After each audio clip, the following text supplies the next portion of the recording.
everyone, welcome back to Kitty's Corner.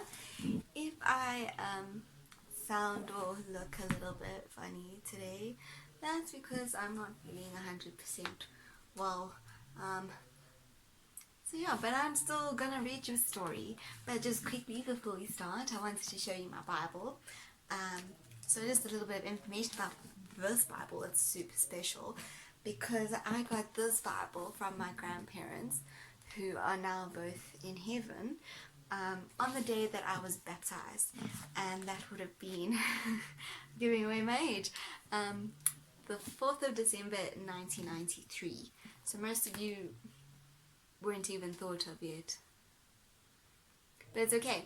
Anyways, and they left me 2 notes from my granddad and from my granny. And another really sweet thing was that I was actually baptized on their wedding anniversary. So I thought that was real sweet, and I thought, I should share it with somebody. So there we go.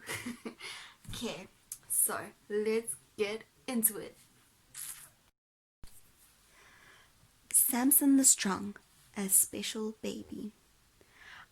After Jephthah's time, a powerful new enemy attacked Israel. They were the Philistines, who lived along the seacoast. They were to cause trouble to the Israelites for many years to come. Manoah and his wife, like many other people in Israel, longed for God to send another great leader to help them. But even more, Manoah and his wife longed for a child of their own. Husbands and wives in those days wanted many sons and daughters, and Manoah had none. One day, God's special messenger appeared to Manoah's wife. "For many years you have wanted a son," he said. "Soon you will have one. Your child will be very strong. God is going to make him strong, so that he can begin to rescue Israel from the Philistines. You must bring him up very carefully. From the day he is born, he is to be dedicated to God, so he must never cut his hair." Manoah's wife understood what was meant by the strange instructions. When everyone in Israel wished to give themselves a special way to serve God, they took a Nazirite vow. Nazirite means set apart. A Nazirite showed that he was set apart for God by growing his hair for all to see. When the time of the vow was over, the hair was cut off. God's messenger told Manoah's wife that her child's hair was to never be cut. That meant he was going to be set apart to serve God for his whole life. Manoah and his wife were a little afraid, but very excited too. At the wonderful news, they began to make plans for the new baby's arrival. They would be very careful to obey all the instructions that God had given them. A wedding is arranged. When their little son was born, Manoah and his wife gazed at him with love and awe. They called him Samson. There had never been such a wonderful child, they thought, and in one way they were right. They soon discovered that Samson was amazingly strong. When he played with the other children, he beat them at every game of strength. Already his hair was down to his shoulders, for his parents never cut it, as God had instructed. Like most children, Samson wanted his own way, and he was usually strong enough to see that he got it. Nor did he quit. Elderly parents often say no. As he grew up, Samson still expected to have everything he wanted.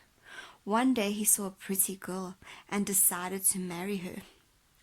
Manoah was horrified, for this girl was a Philistine. "Don't marry a Philistine," he pleaded, but Samson had made up his mind. Manoah and his wife set off with Samson to visit the girl's father in Timnah, the town where they lived. they must ask for the daughter's hand in marriage. On the journey, Samson heard a sound of a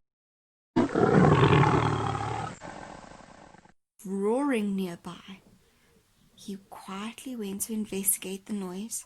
Suddenly, he found himself face to face with a strong young lion. Instead of taking to his heels, Samson boldly grabbed the lion and with a sudden burst of strength, killed it with his bare hands. Then, without a word to his parents about what he had done, he rejoined them on the path to Timnah. The marriage was arranged, and the family party returned home. It was some time later, when he was going to Timnah for his wedding, that Samson remembered how he had killed the lion. He turned off the road to have a look at the spot where it had happened. There lay the carcass of the lion, by now a skeleton, picked bare and whitened by the sun. Looking closer, Samson saw, to his surprise, that a swarm of wild bees had made their nest in the skeleton. Cautiously, he put it in his hands and helped himself to some delicious sweet honey. Then, feeling refreshed, he went on his journey.